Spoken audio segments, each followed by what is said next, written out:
Actualité, nous partons à Matam où 6 projets structurants ont été financés. C'est une initiative du Fonds de développement des cultures urbaines.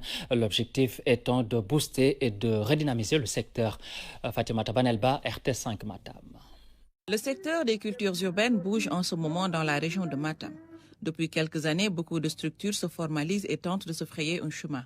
Surtout grâce à l'aide et l'engagement du directeur du Centre culturel régional de Matam, qui, depuis sa prise de service en 2020, se bat pour que la région de Matam soit bien servie dans le Fonds de développement des cultures urbaines. Cette année, l'enveloppe financière est de 19 500 000. On s'est retrouvé avec six projets retenus, sauf que l'année dernière, il y avait un problème au niveau de la région de Matam. Il y avait 5 projets qui avaient reçu un financement en 2021, mais qui peinaient à dérouler leur projet dans le courant de l'année 2021. Malheureusement, ils ont pu dérouler dans le courant de l'année 2022, donc ils ont été classés dans le groupe des projets qui ont reçu leur projet en 2021, mais qui ont réalisé en 2021. Donc, ce qui fait que nous avons quand même un gap de 5 projets au niveau de la région de Matam qui auraient dû se dérouler en 2021. Mais alhamdoulilah, cette année, on a pu avoir 6 projets quand même, 6 bons projets qui ont été retenus.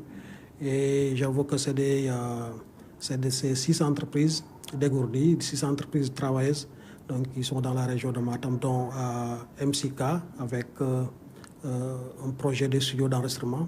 MCK que nous retrouvons dans son petit studio de fortune au quartier Tantadi de Matam.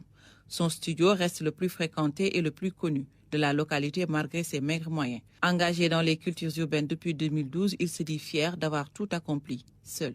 Vraiment, 2012, ça fait 11 ans ou 10 ans. De 2012 à maintenant, je peux dire que le rap n'avait pas autant évolué et Dieu merci, on y a toujours cru.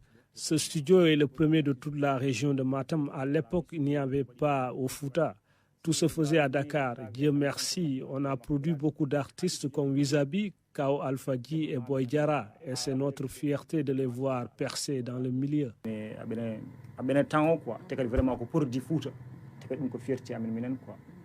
Ces entreprises culturelles qui ont été financées par le FDCU pourront développer leurs projets pour le rayonnement de la culture poulard. Donc le ministère a donné un financement de 4 millions. Il y a aussi à Sadel, un studio d'enregistrement que le ministère va financer pour renouveler un peu le matériel existant. Et à Ranero aussi.